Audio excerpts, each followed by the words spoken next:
The school bully. Emily and Daniel were excited for the new school year.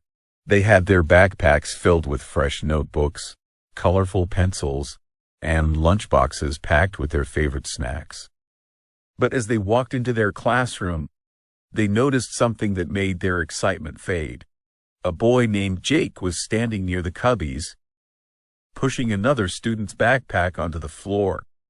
"Hey, stop that," Emily said bravely, stepping forward. Jake turned to look at her. He was taller than most kids in their grade and always had a mean look on his face. "What are you going to do about it?" he sneered. Daniel quickly helped the other student pick up their backpack. "We should tell the teacher," he whispered to Emily. But before they could, Jake laughed and walked away. The boy whose bag had been pushed, Oliver, looked down at his feet. "He always does that," Oliver mumbled. "He takes my lunch sometimes, too." Emily and Daniel felt terrible. They didn't like seeing their classmates afraid, but they didn't know what to do. That afternoon, during recess, Jake was up to his usual tricks. He walked over to a group of kids playing soccer and snatched the ball. "You want it?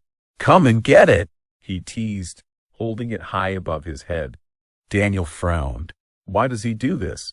Emily thought for a moment. Maybe he just likes being mean. But their teacher, Mrs. Carter, had overheard. She walked over and calmly said, "Sometimes people act mean because they have their own problems. It doesn't make it right, but it means there might be a reason." Emily and Daniel thought about what she said. That night at home, they told their parents about Jake. "Should we tell the principal?" Emily asked. Their mom nodded.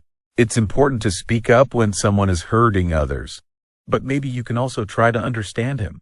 The next day, Emily and Daniel noticed that Jake always sat alone at lunch. He never had much food, just a small sandwich with no snacks or drink. Emily gathered her courage and sat down across from him. "Hey, Jake," she said. Jake looked up, surprised. "What do you want?" "I just wanted to say that if you ever need anything, you can ask," she said kindly. Jake frowned. "I don't need anything from you." He grabbed his sandwich and left. Later that day, during reading time, their class had to write a short story about themselves. When Mrs. Carter collected the stories, she looked sad. "Class," she said gently, "one of our students wrote about feeling lonely and not having many friends. They feel angry all the time because of it. Can we all try to be a little kinder to everyone?"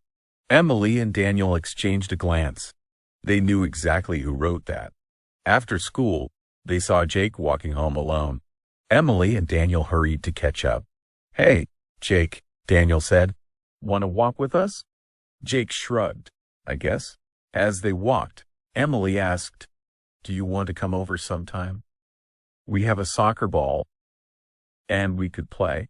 Jake hesitated. "Why are you being nice to me?" "Because everyone needs a friend," Daniel said. For the first time, Jake smiled a little. "Okay, maybe." From that day on, things slowly changed. Jake still had moments where he acted tough, but he wasn't as mean. He even started passing the soccer ball instead of stealing it.